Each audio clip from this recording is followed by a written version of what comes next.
Hello friends, this is Praveen Sharma. Again I have come with a new video about pronouns. What do you mean by pronouns? Pronouns are the words which are used in place of or in lieu of nouns. Means कि nouns को replace करने के लिए जिनका हम use करते हैं उन्हें pronouns बोलते हैं. तो friends हम nouns को रिप्लेस करते क्यों हैं? एक्चुअली अगर हम बार बार हर सेंटेंस में बार बार जो सेम नाउन को अगर हम रिपीट करते हैं तो repetition of nouns is always absurd, बहुत भद्दा लगता है, बहुत अजीब लगता है. For example if I say that Ram is a good boy, Ram is my friend, Ram and I play together, Ram and I study together. In every sentence I'm using Ram here. So in spite of using Ram every time, I have to use he or him or his. Means अगर हम किसी noun को बार बार use करें तो हमारी language में अशुद्धि आती है, मतलब वो जो है इम्प्योरिटी आती है. उस इम्प्योरिटी को दूर करने के लिए हम जो प्रोनाउंस का यूज करते हैं. तो फर्स्ट ऑफ ऑल हम बात करते हैं कि प्रोनाउंस कितने होते हैं, कौन कौन से होते हैं. फर्स्ट ऑफ ऑल हम प्रोनाउंस से पहले पर्सन्स की बात करेंगे. तो यहाँ पर ध्यान से देखिएगा, we have 3 persons. Number 1 first person pronouns, जिसमें आता है हमारे पास आई,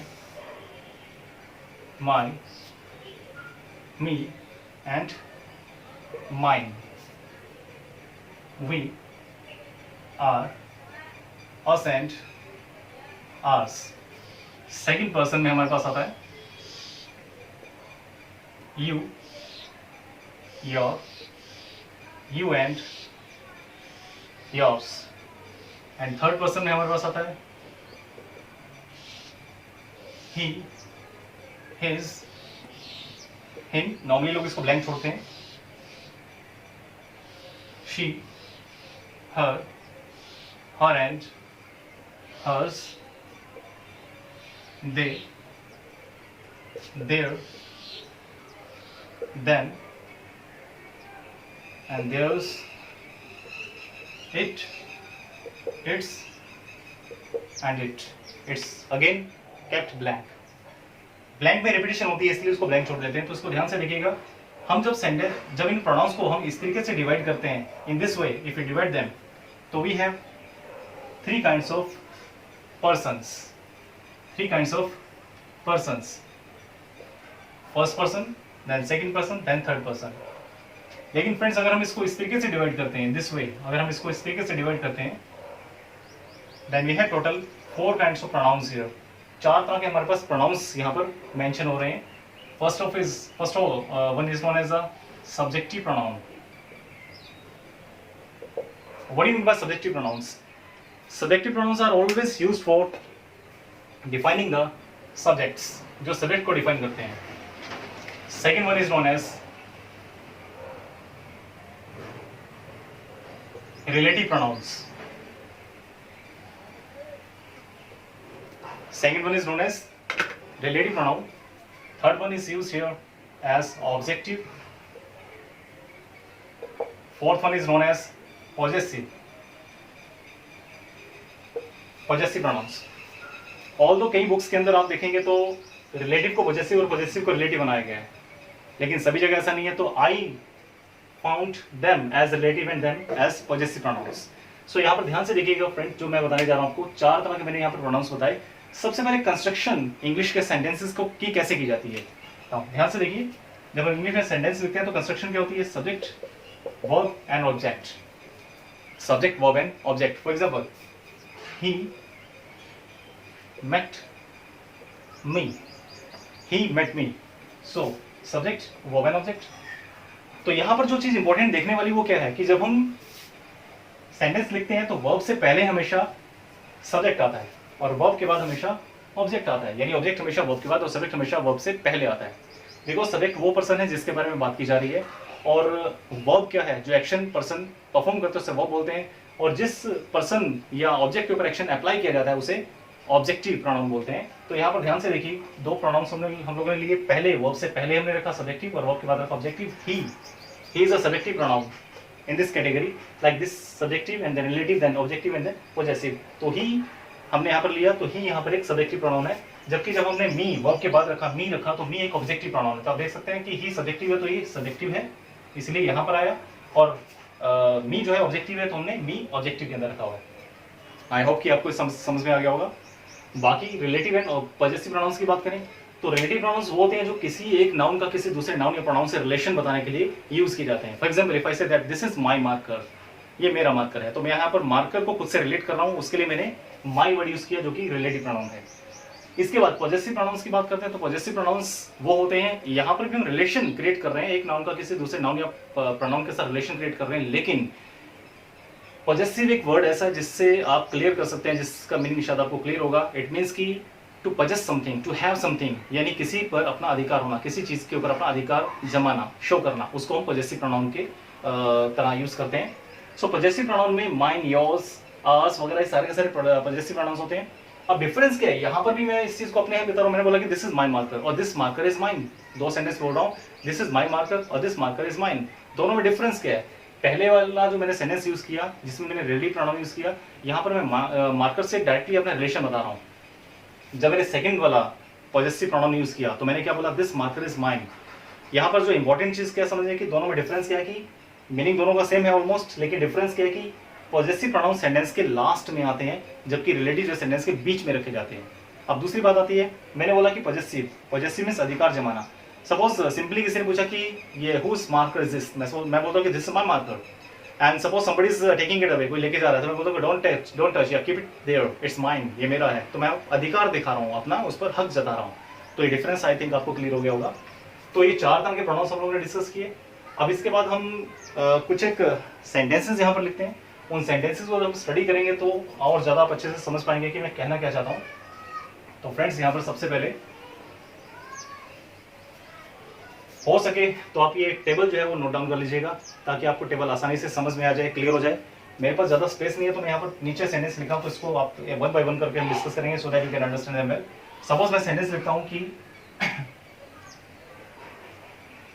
मी एंड माई ब्रदर आर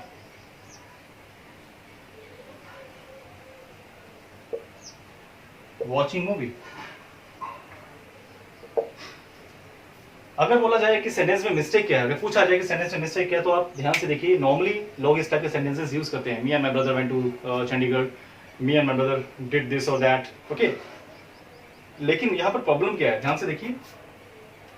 अभी मैंने आपको यहाँ पर समझाया था क्या, कि सब्जेक्ट, वर्ब एंड ऑब्जेक्ट, यानी वर्ब से पहले हमेशा सब्जेक्टिव प्रोनाउन और वर्ब के बाद ऑब्जेक्टिव प्रोनाउन आता है। तो यहाँ पर ध्यान से देखिए, पहले तो फाइंड आउट कीजिए कि वर्ब कहाँ पर है। अगर किसी सेंटेंस में कोई वर्ब ना हो तो उसको हेल्पिंग वर्ब का वर्ब मान लेते हैं, लेकिन यहाँ पर हमारे पास वॉचिंग वर्ब दी हुई है। अब वॉचिंग यहाँ पर वर्ब है, तो वर्ब से पहले हम लोग ऑब्जेक्टिव प्रोनाउन का यूज नहीं कर सकते। रिलेटिव यूज हो सकता है, कोई प्रॉब्लम नहीं, क्योंकि रिलेटिव प्रोनाउन होता है कि रिलेशन बताने के लिए, और बीच में आ रखा है ब्रदर का मी से रिलेशन यहाँ पर बताया जा रहा है। लेकिन हम यहाँ पर बात कर रहे हैं मी की, तो मी एक ऑब्जेक्टिव प्रोनाउन है, और ऑब्जेक्टिव प्रोनाउन कभी भी वर्ब से पहले नहीं आता, इसलिए सेंटेंस रॉन्ग हो गया। अब इसको अगर अमेंड करना है, सही करके लिखना है, तो क्या होगा, मी को हम कन्वर्ट करेंगे आई में, तो सेंटेंस बनेगा I and my brother are watching movie. I hope कि आपको शायद क्लियर हो गया होगा। इसके बाद नेक्स्ट बात करते हैं।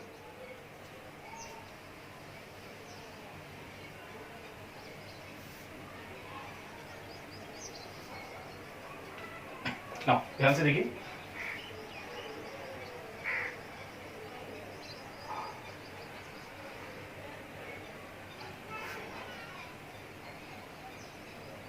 it was me who did it। Sentence है it was me who did it। अब इसको ध्यान से देखिए, यहाँ पर हमारे पास दो वर्ब्स दी हुई हैं, was भी एक वर्ब है और did भी एक वर्ब है। was और did जो है दोनों ही वर्ब्स हैं। अब यहाँ पर ध्यान से समझिए सेंटेंस को। अगर मैं बोलता हूँ कि it was me who did it, अगर इस सेंटेंस को आप स्टडी करें तो आप क्या देख रहे हैं कि यहाँ पर सब्जेक्ट है और यहाँ पर ऑब्जेक्ट लिया हुआ है, और यहाँ पर भी एक ऑब्जेक्ट आया हुआ है। वर्ब्स दो हैं, देखा जाए तो वॉज भी एक वर्ब है और वॉज से पहले इट लगा हुआ है, तो यानी वर्ब से पहले सब्जेक्ट होता है, तो सेंटेंस राइट हो सकता है इस हिसाब से। लेकिन आपको क्या करना है, ऐसे सेंटेंसेस में नॉर्मली आपको क्या करना है, you have to watch that दोनों में से कौन सी वर्ब जो है वो एक्शन को क्रिएट कर रही है। Was doesn't create any action, was सिर्फ आइडेंटिफिकेशन के लिए यूज किया जाता है। इट मीन्स कि ये एक एक्शन वाला वर्ब नहीं है, तो और ये एक डेजिग्नेशन को शो करने वाला वर्ब है। और यहाँ पर बात करें डिड की, तो डिड क्या है, डिड एक एक्शन को शो करने वाली वर्ब है, तो हम इसको एक मेन वर्ब मान के चलेंगे। तो मेन वर्ब से पहले हम सब्जेक्टिव प्रोनाउन का यूज मेन वर्ब से पहले हम जो है ऑब्जेक्टिव प्रोनाउन का यूज करते हैं या नहीं करते, आपको इसको देखना पड़ेगा। तो मेन वर्ब से पहले मी आ रहा है, तो मी एक जो है यहाँ पर ऑब्जेक्टिव प्रोनाउन है, तो दैट्स अ रॉन्ग सेंटेंस। यहाँ पर क्या आना चाहिए, it was I who did it. लेकिन दूसरी बातों में, दूसरी तरीके से हम अगर बात करें सब्जेक्ट वर्ब एंड ऑब्जेक्ट इसकी बात करें, तो मैंने आपको स्टार्टिंग में समझाई थी एक बात, क्योंकि देखिए अगर हम ग्रामेटिकल फंक्शंस की बात करेंगे तो ग्रामेटिकल फंक्शंस के अकॉर्डिंग ये सब चीजें आना आपको जरूरी है। अब ग्रामेटिकल अप्रोच एक और आती है, मैं उसको भी बता देता हूँ। फॉर एग्जाम्पल हम बात करते हैं हु की और हुम की। हु एंड हुम दो हमारे पास ये रिलेटिव प्रोनाउंस होते हैं, इनको रिलेटिव प्रोनाउंस बोला जाता है। हु भी एक रिलेटिव प्रोनाउन है और हुम भी एक रिलेटिव प्रोनाउन है। तो ये दोनों जो है रिलेटिव प्रोनाउंस है, ठीक है। जब हु या हुम का यूज किया जा रहा हो किसी भी सेंटेंस में, तो आपको क्या ध्यान में रखना है कि हु जो है it's relation is always with the subject, इसका रिलेशन हमेशा किसी सब्जेक्ट के साथ होता है, जबकि हुम का रिलेशन हमेशा ऑब्जेक्ट के साथ होता है। मतलब हु लगता है सब्जेक्टिव प्रोनाउंस के लिए और हुम लगता है ऑब्जेक्टिव प्रोनाउंस के लिए। तो पहली अप्रोच हम लोगों ने क्या देखी कि दो वर्ब्स हैं, दोनों में से कौन सी वर्ब एक्शन क्रिएट कर रही है। अब दूसरी अप्रोच हम क्या देख रहे हैं कि हु और हुम, हु का रिलेशन सब्जेक्ट के साथ होता है जबकि हुम का रिलेशन ऑब्जेक्ट के साथ होता है। यहाँ पर हम क्या लगा रहे हैं, हु लगा रहे हैं, तो हु का रिलेशन सब्जेक्ट के साथ, तो हु का रिलेशन हमें मी के साथ है। अब मी क्या है, मी एक ऑब्जेक्ट है, जबकि हु का रिलेशन सब्जेक्ट के साथ होना चाहिए। तो मी को जब सब्जेक्ट में कन्वर्ट करेंगे तो मी का सब्जेक्टिव क्या होता है, आई होता है, तो इसलिए हम यहाँ पर आई का यूज करेंगे। आई होप कि क्लियर हो गया होगा। अब तीसरी अप्रोच देखो, मैंने आपको बोला कि दो अप्रोच हम यहाँ ग्रामेटिकल कर रहे हैं, तीसरी अप्रोच जो है बिल्कुल बेसिक लॉजिकल एक अप्रोच की मैं बात कर रहा हूँ। आपको सिंपली दो चीजें ध्यान में रखनी है कि सब्जेक्ट क्या होता है और ऑब्जेक्ट क्या होता है। तो फ्रेंड्स इसको बहुत ध्यान से समझने वाली चीज है। सब्जेक्ट क्या होता है और ऑब्जेक्ट क्या होता है। सब्जेक्ट मीन्स जो एक्शन कर रहा है, परफॉर्म कर रहा है। फॉर एग्जाम्पल मैं आपको टीच कर रहा हूँ तो मैं एक सब्जेक्ट हूँ, और वर्ब क्या होता है, जो एक्शन मैं कर रहा हूँ उसे वर्ब बोलेंगे। फॉर एग्जाम्पल टीचिंग, यहाँ पर मैं कर रहा हूँ तो टीचिंग एक मेरा एक्शन हुआ, तो ये वर्ब हुआ। अब ऑब्जेक्ट कौन होता है, जिसको टीच किया जा रहा है, as I am teaching you people, तो आप लोग क्या हुए, ऑब्जेक्ट हुए। तो ध्यान रखना कि सब्जेक्ट वो है जो एक्शन को परफॉर्म करेगा, वर्ब को ही एक्शन बोला जाएगा, और जिसके ऊपर एक्शन को अप्लाई किया जाता है उसे हम ऑब्जेक्ट बोलते हैं। तो यहाँ पर आपको ध्यान से एक बात समझनी है कि एक्शन कर कौन रहा है, और जो पर्सन एक्शन कर रहा है हमेशा सब्जेक्ट होता है। अभी सेंटेंस को ध्यान से देखिए, it was I who did it, it was me लिखा था हम लोगों ने, it was me who did it, ये मैं था जिसने काम किया। तो मैंने अगर कोई काम किया तो मैं सब्जेक्ट हुआ ना, क्योंकि एक्शन में परफॉर्म कर रहा हूँ। तो मैं एक ऑब्जेक्ट नहीं हो सकता ना, क्योंकि एक्शन परफॉर्म करने वाला हमेशा सब्जेक्ट होता है। तो यहाँ पर ऑटोमेटिकली आई आ जाएगा। अगर आप इसको ट्रांसलेशन मेथड से भी आप समझें तो आप आसानी से इसको क्रैक कर सकते हैं। तीन अप्रोच आपको मैंने बताई, होप आपको ये सब तीनों अप्रोचेस क्लियर हो गई होंगी। नेक्स्ट सेंटेंस की तरफ बढ़ते हैं।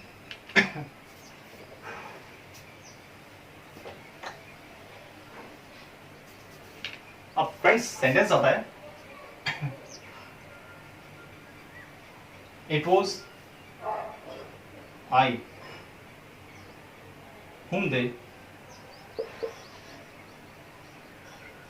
blamed। इस सेंटेंस को जरा ध्यान से देखिए। उसने बोला it was I whom they blamed। Again same method हम अपनाते हैं। सबसे पहले तो was और blamed दो हमारे पास वर्ब्स दी गई हैं। अब दोनों वर्ब्स की बात देखिए तो वर्ब ये हमारे पास एक्शन वाली वर्ब है, जबकि ये हमारे पास डेजिग्नेशन वाली वर्ब है। तो हमने अगेन एक्शन वाली वर्ब को ही हमने प्रेफरेंस देनी है। तो एक्शन वाली वर्ब से पहले जितने भी आएंगे सारे के सारे क्या होंगे, सब्जेक्टिव प्रोनाउन होंगे, हम ऐसा मानते हैं। तो इस हिसाब से तो देखा जाए सेंटेंस हमारा बिल्कुल राइट बन रहा है, लेकिन नहीं, ऐसा नहीं है। अब ऐसा क्यों नहीं है, क्योंकि यहाँ पर ध्यान से देखिएगा, दूसरे अप्रोच हम अपनाते हैं whom। ये मैंने इसलिए बोला क्योंकि इस टाइप के सेंटेंस कई बार आते हैं और कंफ्यूजन क्रिएट कर देते हैं, तो आपको हर एक एंगल से इसको स्टडी करना पड़ेगा। सेकंड अप्रोच है कि whom, और मैंने अभी आपको क्या बोला था कि whom जो है वो ऑब्जेक्टिव प्रोनाउन से रिलेटेड होता है। अब whom का रिलेशन ऑब्जेक्टिव के साथ होता है। तो यहाँ पर whom क्या है, whom यूज किसके लिए किया गया है, आई के लिए। It was I whom they blamed, तो दे ने ब्लेम किया किसको, आई को। तो यहाँ पर whom किसके लिए यूज किया गया, आई के लिए। अगर whom को आई के लिए यूज किया गया तो आई एक सब्जेक्टिव नहीं हो सकता, क्योंकि whom का रिलेशन ऑब्जेक्टिव के साथ होता है। तो यहाँ पर whom की जगह सॉरी आई की जगह मी का यूज करेंगे। अब तीसरी अप्रोच अगेन वही जो हम बात कर रहे थे अभी, क्या कि सब्जेक्ट एंड ऑब्जेक्ट को स्टडी करना है। तो सब्जेक्टिव और ऑब्जेक्टिव प्रोनाउंस कौन होते हैं। अब इस पूरे सेंटेंस को हम स्टडी करते हैं तो इसमें एक्शन कौन परफॉर्म कर रहा है, क्या आई एक्शन परफॉर्म कर रहा है या फिर दे एक्शन परफॉर्म कर रहे हैं। तो ध्यान से देखिए सेंटेंस क्या, it was I whom they blamed, दे ने ब्लेम किया, एक्शन दे ने परफॉर्म किया, और एक्शन किसके ऊपर परफॉर्म किया, किसके ऊपर अप्लाई किया, आई के ऊपर, क्योंकि आई को ब्लेम किया गया। तो दे ने आई को ब्लेम किया। तो आई कौन है, जो एक ऑब्जेक्टिव है जिसके ऊपर ब्लेम किया जा रहा है या जिसके ऊपर एक्शन को अप्लाई किया जा रहा है। इन दैट केस दे यहाँ पर सब्जेक्टिव बन जाता है, और दे ने ब्लेम किया आई को, तो आई सब्जेक्टिव नहीं हो सकता। तो आई की जगह हमने मी का यूज किया। आई होप कि आपको ये भी क्लियर हो गया होगा। थोड़ा सा कॉम्प्लिकेटेड लगता है देखने में, लेकिन उतना है नहीं। अगर आप थोड़ा सा दो चार सेंटेंसेस टाइप के बना के देखें तो आपको बहुत जल्दी से और आसानी से क्लियर हो जाएगा ना।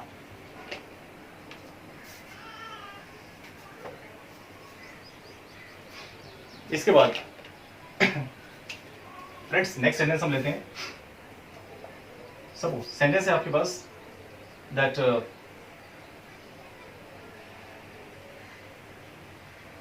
Ram is the boy who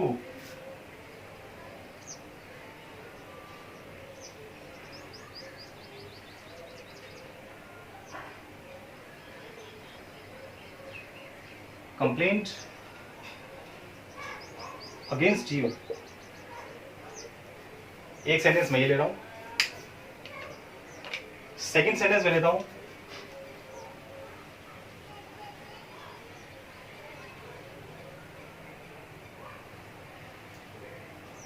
Burj Khalifa is the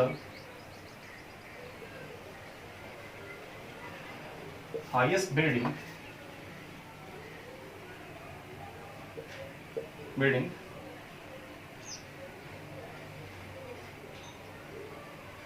which is in Dubai. Friends दो सेंटेंसेस आपके सामने हैं। First one is Ram is the boy who complained against you। second sentence is here Burj Khalifa is the highest building which is in Dubai। अब देखिए generally होता क्या है, देखिए which कहाँ लगता है, who कहाँ लगता है, पहले इसको थोड़ा सा देख लेते हैं। who का यूज हम करते हैं हमेशा जब भी हम किसी लिविंग बीइंग की बात कर रहे हैं, जबकि which का यूज किया जाता है नॉन लिविंग के लिए। अब यहाँ पर राम जो एक लिविंग बीइंग है तो उसके लिए हम लोगों ने who लगाया, और जबकि बुर्ज खलीफा एक बिल्डिंग है यानी कि एक नॉन लिविंग ऑब्जेक्ट है जिसके लिए हम लोगों ने क्या लगाया, which लगाया। तो जनरली इस टाइप के सेंटेंसेस को लोग बोलते हैं बिल्कुल राइट सेंटेंस है, बट ऐसा नहीं है। इट्स नॉट राइट सेंटेंस, बिल्कुल रॉन्ग है, गलत सेंटेंस है। क्यों? अब यहाँ पर दोनों में हु की जगह एंड विच की जगह, दोनों की जगह हम लोग जो है दैट का यूज करेंगे। दैट का यूज क्यों करेंगे, क्वेश्चन आता है कि दैट का यूज क्यों करेंगे। तो फर्स्ट ऑफ ऑल मैं आपको बताना चाहूंगा कि हु का या विच का यूज कब होता है। तो ध्यान से देखिए फ्रेंड्स, हु या विच दोनों ही रिलेटिव प्रोनाउंस भी हैं, और दोनों का यूज कब करते हैं, जब हम किसी कोई क्वेश्चन पुट कर रहे हैं। दोनों का यूज कब करते हैं, जब क्वेश्चन पुट कर रहे हैं। लेकिन जरूरी नहीं है क्वेश्चन पुट नहीं करते, यानी डिक्लेरेशन टाइम में हम इसका यूज कर सकते हैं। अगर मैं सेंटेंस बोलता कि I don't know who stole my pen, तो मैंने हु लगाया। I don't know which is your book, तो मैंने वहां पर भी विच लगाया, जबकि मैंने यहाँ पर कहीं पर भी क्वेश्चन मार्क का यूज नहीं किया या इंटरोगेटिव सेंटेंस यूज नहीं किया। बट फ्रेंड्स ध्यान से सुनिएगा, दोनों जो सेंटेंस मैंने बोले, पहले तो बात कर रहे हैं कि हु और विच का यूज करते हैं क्वेश्चन मार्क वाले सेंटेंसेस का।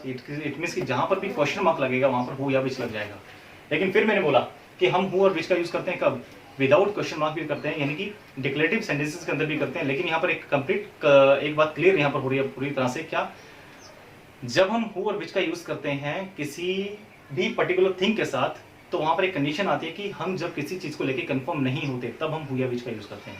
मैंने बोला आई don't know who is your brother, I don't know who is your brother, तो यहाँ पर मुझे नहीं पता कि तुम्हारा ब्रदर कौन है, तो यहाँ पर मैं उस चीज को लेकर के कंफर्म नहीं हूँ, तो मैंने क्या लगाया, हु लगाया। I don't know which is your notebook, मुझे नहीं पता कि तुम्हारी नोटबुक कौन सी है, again I am not confirmed, तो मैंने वहां दोबारा से विच लगा दिया।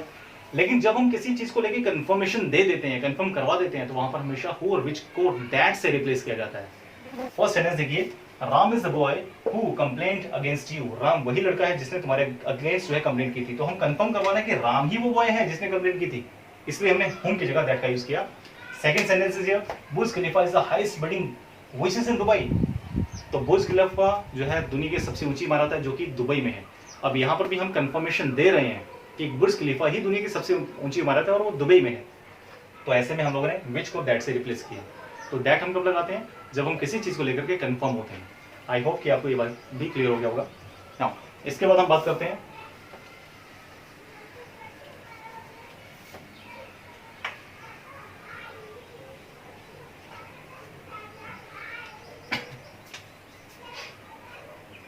फ्रेंड्स, इसके बाद हम बात करेंगे, सेंटेंस आता है फॉर एग्जांपल, लेट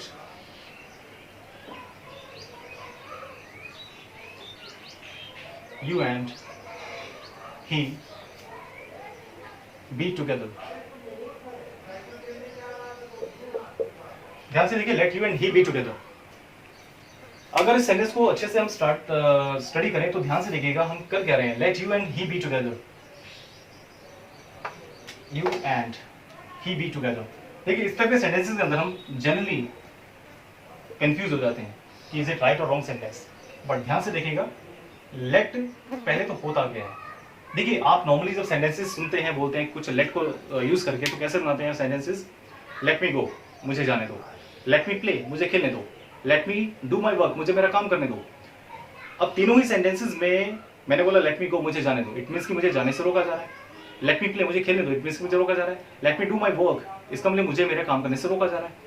अगर मुझे रोका जा रहा है तो मेरे ऊपर एक्शन अप्लाई हो रहा है, इट मीन्स कि I am not doing any action at all, मैं उस एक्शन को करने के काबिल नहीं हूं, मेरे ऊपर एक्शन उल्टा अप्लाई किया जा रहा है। अगर मैं बोलता कि लेट मी गो, प्लीज मुझे जाने दो, इसका मतलब क्या हुआ कि मुझे रोका जा रहा है, और अगर आप मुझे जाने देंगे तो भी एक्शन आप ही अप्लाई करेंगे मेरे ऊपर। इट मीन्स कि लेट जो है कभी भी खुद अपने आप कोई एक्शन अप्लाई नहीं करता या परफॉर्म नहीं करता। अगर लेट एक्शन नहीं करता है तो लेट के ऊपर एक्शन किया जाता है, तो इसका मतलब लेट क्या हुआ? एक ऑब्जेक्ट हुआ या ऑब्जेक्टिव हुआ। तो लेट जिससे भी रिलेट होगा, रिलेटेड होगा, यानी लेट के साथ जो कुछ भी अटैच होगा वो सारा का सारा ऑब्जेक्टिव होना चाहिए। यू की बात करें तो यू हमारे पास दो जगह दिया हुआ है, यू सब्जेक्टिव भी है और यू ऑब्जेक्टिव भी है, हम लोगों ने ऑब्जेक्टिव वाला यूज किया है। एंड जब एंड लग जाता है ना तो समझो कि दोनों ही चीजें इकट्ठा इससे बिलोंग करती हैं। जब एंड लग गया तो दोनों के दोनों लेट से बिलोंग करते हैं, तो ये नहीं कि दूसरे वाले को भी लेट के अकॉर्डिंग ही चेंज करेंगे। तो इसका मतलब क्या हुआ? अगर लेट ऑब्जेक्टिव है तो लेट के साथ जो भी लगेगा ऑब्जेक्टिव होगा, तो ही का ऑब्जेक्ट क्या होता है? हिम होता है। तो सेंटेंस बनेगा let you and him be together. I hope clear हो गया होगा। इसका शॉर्टकट क्या है कि लेट के बाद हमेशा ऑब्जेक्टिव प्रोनाउन का यूज किया जाएगा, कि लेट के बाद हमेशा ऑब्जेक्टिव प्रोनाउन का यूज किया जाएगा, ये इसका शॉर्टकट है। नाउ नेक्स्ट सेंटेंस हम देखते हैं friends. Now the sentence is here.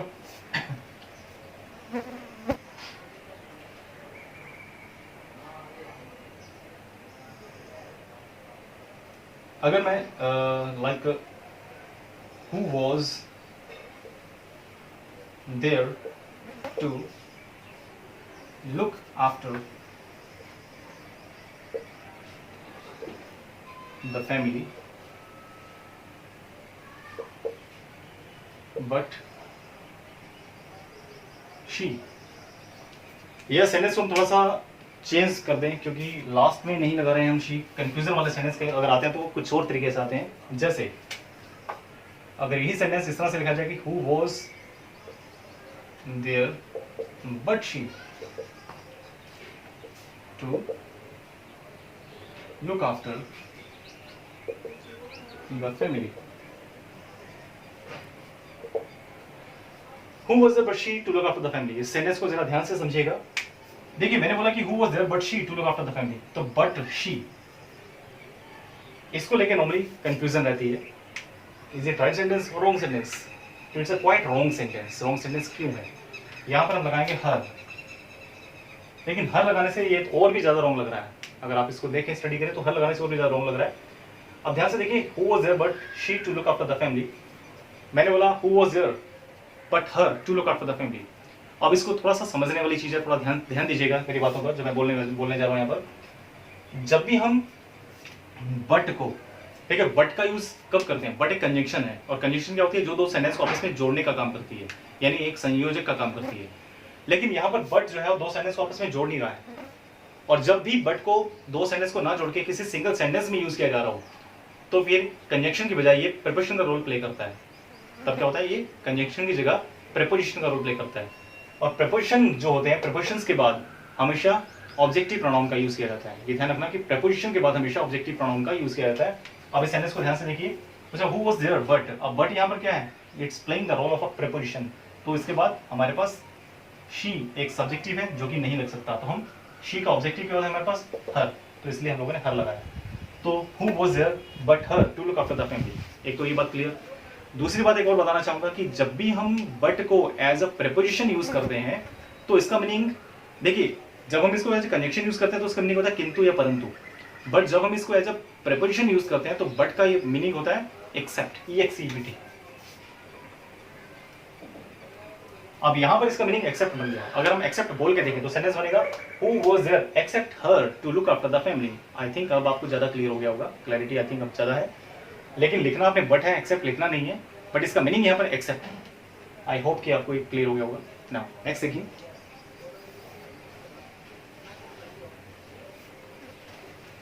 Friends ये छोटे छोटे कंसेप्ट्स हैं जो कि कॉम्पिटिटिव एग्जाम्स में आपके बहुत काम आते हैं। I'm telling you the behind. I'm not telling the reasons only. I'm telling the reasons behind the reasons. Okay, जो रूल्स है उनके पीछे के रीजंस है वो आपको बता रहा हूँ, उसको थोड़ा ध्यान से समझिएगा ना। इसके बाद हम बात करते हैं सेंटेंस की, लाइक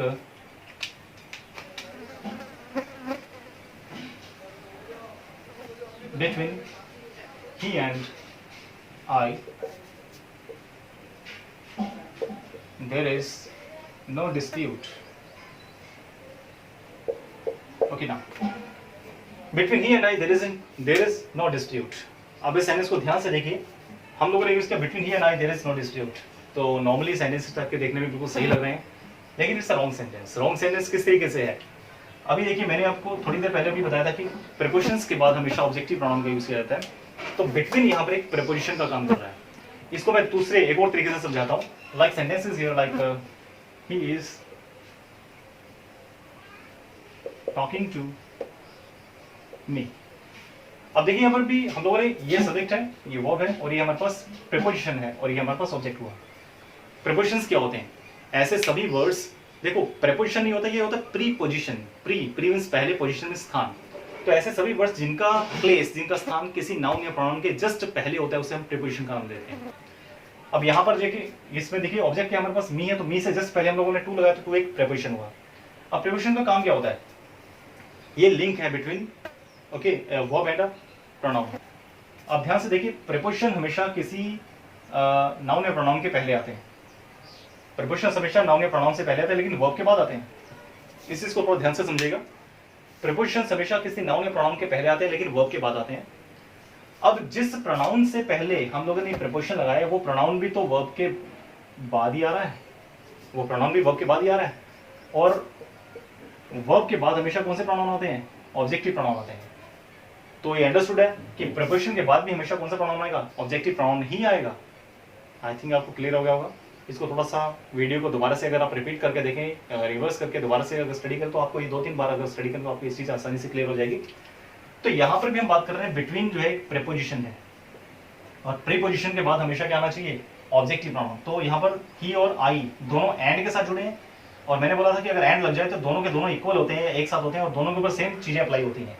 तो यहाँ पर ही और आई दोनों के दोनों एंड से जुड़े हैं, तो बिटवीन के बाद मैंने बोला था कि ऑब्जेक्टिव प्रोनाउन, क्योंकि बिटवीन एक प्रीपोजिशन है, तो ही का हिम बन जाएगा और आई का मी बनेगा। तो सेंटेंस बनेगा between him and me there isn't any dispute या there is no dispute. I hope कि आपको ये क्लियर हो गया होगा friends. Next now, next is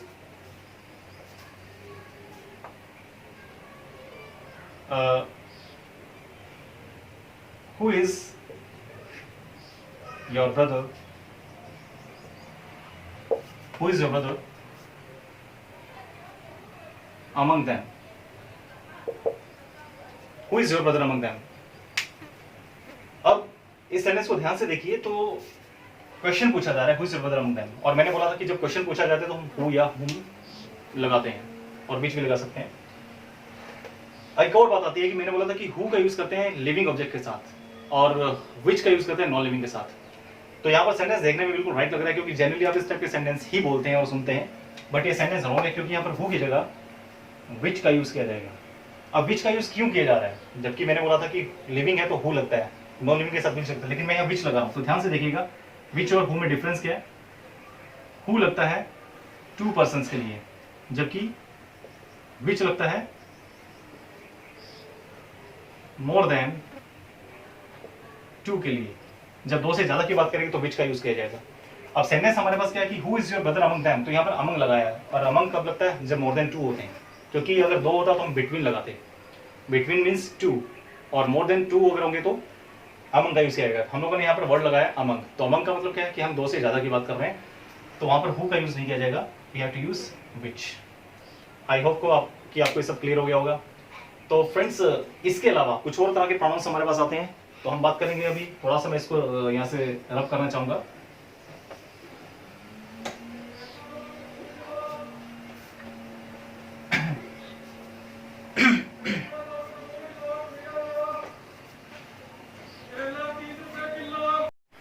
तो फ्रेंड्स, इसके बाद हम बात करते हैं रिफ्लेक्सिव प्रोनाउन के बारे में।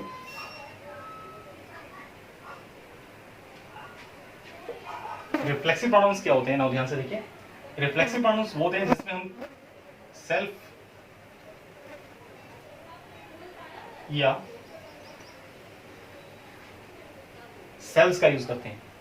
सेल्फ लगता है जब हमारे पास जो प्रोनाउन है अगर वो सिंगुलर होता है तो हम सेल्फ लगाते हैं, अगर हमारा प्रोनाउन जो है वो प्लूरल है तो हम सेल्स लगाते हैं। फॉर एग्जाम्पल ही का हिमसेल्फ, शी का हरसेल्फ और दे का themselves एंड सो ऑन। बिल्कुल इस तरह से आगे जितने भी सिंगुलर हैं उनके साथ सेल्फ और प्लूरल के साथ हम सेल्स का यूज करेंगे।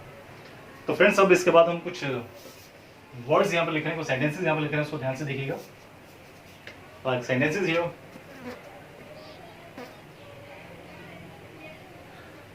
she prides on her beauty. Number 2,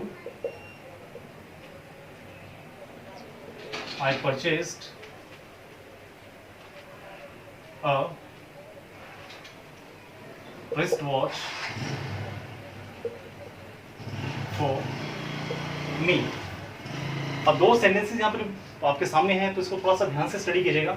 She prides on her beauty. Second is here, I purchased a wristwatch for me. अब दोनों सेंटेंसेस को ध्यान से देखिए। पहले वाले सेंटेंस की मैं बात कर रहा हूँ, यहाँ पर हम बात कर रहे हैं प्राइड की। तो प्राइड इज अ वर्ब, लेकिन फ्रेंड्स एक बात ध्यान रखिएगा, प्राइड एक वर्ब तो है लेकिन यहाँ पे कोई एक्शन परफॉर्म नहीं करती है। यानी कि कुछ एक वर्ब्स होती है जो एक्शन परफॉर्म नहीं करती हैं। फॉर एग्जांपल अगर मैं बात करता हूँ कि प्राइड फील करना, तो pride is a feeling, it's not an action.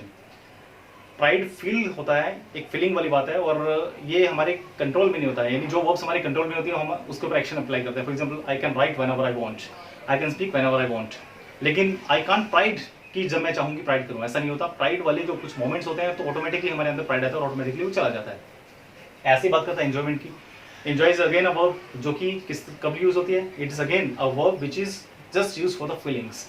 I enjoyed in the party. अब एंजॉयमेंट अलग अलग तरीके से होती है। कुछ लोग जो है वो खाने पीने में एंजॉय करते हैं, कुछ लोग जो है डांस करने में एंजॉय करते हैं, अलग अलग तरीके से। कुछ लोग गॉसिपिंग में बातें करने में एंजॉय करते हैं, तो अलग अलग तरीके से हम लोग एंजॉय करते हैं। तो एंजॉयमेंट भी एक वर्ब है जो कि फीलिंग को शो करती है। तो ध्यान रखना, फीलिंग वाली वर्ब्स जब भी कभी आती हैं, जब भी किसी प्रीपोजिशन से पहले कोई फीलिंग वाली वर्ब आ जाए तो दोनों के बीच में रिफ्लेक्सिव प्रोनाउन का यूज करते हैं।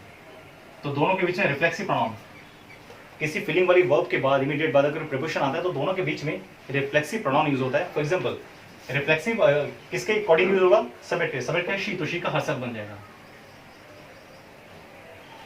She prides herself on her beauty. Next sentence, I purchased a wrist watch for me. तो इस सेंटेंस को ध्यान से देखिएगा। अगर किसी भी सेंटेंस में सब्जेक्ट एंड ऑब्जेक्ट एक ही पर्सन के लिए यूज किए जा रहे हो, subject and object same person के लिए यूज किए जा रहे हो, तो लास्ट में कभी भी ऑब्जेक्टिव प्रोनाउन नहीं आता बल्कि रिफ्लेक्सिव आता है। तो यहाँ पर मी का माई सेल्फ बन जाएगा। I purchased a wrist watch for myself. I think आपको क्लियर हो गया होगा। फिर से समझ लीजिए इसका एक दूसरा एक फॉर्मूला। आप इस तरह स्टेप से ना समझे तो दूसरा तरीका क्या है, अगर सब्जेक्ट खुद के लिए कुछ कर रहा है, अगर सब्जेक्ट खुद के लिए कुछ कर रहा है तो लास्ट में रिफ्लेक्सिव प्रोनाउन यूज करेंगे। I think it's now clear. इसके बाद हम बात करते हैं now the sentences here.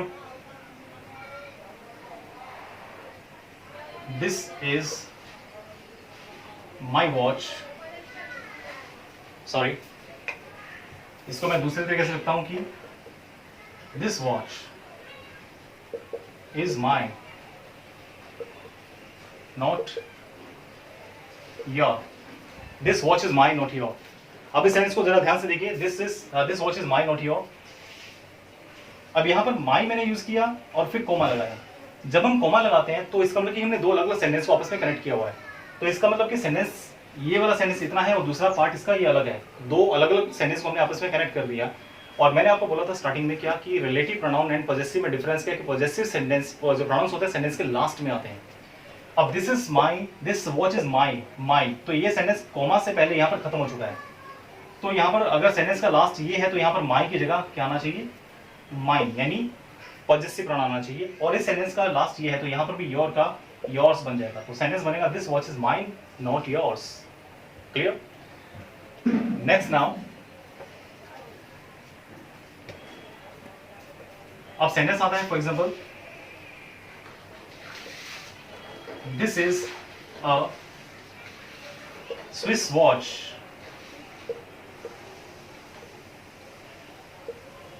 This works well, this is a Swiss watch, this works well. अब इस सेंटेंस को ध्यान से देखिए फ्रेंड्स, दिस पहले क्या होता है, तो यहां पर एक चीज बताऊंगा, this, these, that and those, ये सभी के सभी, इनको हम बोलते हैं डेमोस्ट्रेटिव प्रोनाउंस। डेमोस्ट्रेटिव प्रोनाउंस होता है जो किसी चीज को शो करने के लिए यूज किया जाता है। फॉर एग्जांपल मैं बोलता हूं दिस इज अ मार्कर, तो ये डेमोस्ट्रेट कर रहा हूं, मैं इसको डेमोस्ट्रेशन दे रहा हूं, ठीक है। दिस इज अ बोर्ड, तो ये भी डेमोस्ट्रेटिव प्रोनाउन हुआ। दैट इज अ चेयर, तो ये भी डेमोस्ट्रेटिव प्रोनाउन हुआ। तो डेमोस्ट्रेटिव प्रोनाउंस ये किसी चीजों को शो करने के लिए यूज किए जाते हैं। तो this is a Swiss watch, हम ये वॉच को शो कर रहे हैं, तो हमने डेमोस्ट्रेटिव प्रोनाउन यूज किया। लेकिन सेकंड वाले सेंटेंस में इट वर्क्स, तो हमने यहाँ पर वर्ब का यूज कर लिया है। और मैंने बोला था कि वर्ब से पहले हमेशा सब्जेक्टिव प्रोनाउन, तो दिस एक डेमोस्ट्रेटिव प्रोनाउन है, तो इसको यूज नहीं कर सकते। So we have to use this with it, क्योंकि यहाँ पर इट एक ऑब्जेक्टिव सब्जेक्टिव प्रोनाउन है। और इट हमने यूज क्यों किया, क्योंकि नॉन लिविंग थिंग्स के लिए हम ही शी का यूज नहीं करते, वहां पर इट ही लगता है, that's why I use here it. तो friends, these were the pronounce. I hope को आपको अच्छे से सब क्लियर हो गया होगा। अगर किसी भी टाइप का कोई डाउट हो तो आप कमेंट बॉक्स के अंदर जो इसको मेंशन कर सकते हैं। एंड प्लीज इस वीडियो को लाइक कीजिएगा, शेयर कीजिएगा, सब्सक्राइब जरूर कीजिएगा। Thank you very much.